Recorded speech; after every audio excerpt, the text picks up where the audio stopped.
بسم اللہ الرحمن الرحیم۔ تمام تر سندھ واسیوں کو ایک میں پیغام دینا چاہوں گا کہ ہر طرف سے ہماری قوم کو، ہماری مظلوم غریب مسکین قوم کو لوٹا جا رہا ہے۔ کوئی کچھ کہنے والا نہیں ہے، ہر کوئی اپنے مغز ماری میں لگا ہوا ہے، کوئی کرپشن کے کیسز میں لگا ہوا ہے، کوئی کس بات پہ لگا ہوا ہے، کوئی کس بات پہ لگا ہوا ہے، مگر غریبوں کا کوئی پرسان حال دیکھنے والا کوئی نہیں ہے۔ جیسا کہ غیر قانونی ٹول ٹیکس ہم سے لیا جاتا ہے، جیسے ہم گلشن حدید کراچی سے کراس کر کے ہم ٹھٹے کی طرف اور حیدرآباد کی طرف جاتے ہیں تو ایک سسیول ٹول ٹیکس کے نام سے ایک ٹول پلازا ہے، سسو ٹول پلازا ہے، جس کو غیر قانونی حیدرآباد کے پروموشنل ہائی وے کے ایک انجینئر نے اپروول دی ہے۔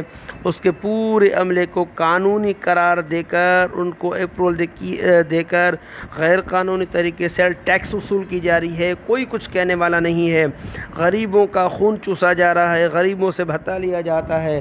جب کوئی عام بندہ کسی دکان سے، کسی ویپاری سے، کسی کاروباری سے لیتا ہے وہ بھی بھتا ہے، مگر یہ سر عام سرٹیفکیٹ والے جو گھنٹے بیٹھے ہوئے، سرٹیفکیٹ والے جو بدماش بیٹھ کے ہم غریبوں سے غیر قانونی ایک ٹیکس لیتے ہیں، خدا را ان کے خلاف آواز اٹھائیں، ان سے پوچھیں۔ ایک پریس کانفرنس میں سی ایم سندھ سے جب پوچھا گیا کہ ورکس اینڈ سروس والوں کی اجازت کے بغیر یہ ٹول ٹیکس نہیں چل سکتا، ٹول پلازا نہیں چل سکتا، تو سندھ کا سی ایم جو ہے پورے سندھ کو دیکھنے والا ہے، صوبہ چلانے والا، وہ کہہ رہا ہے مجھے پتہ نہیں ہے، میں سیکریٹری ورکس اینڈ سروسز سے معلومات کر لوں گا۔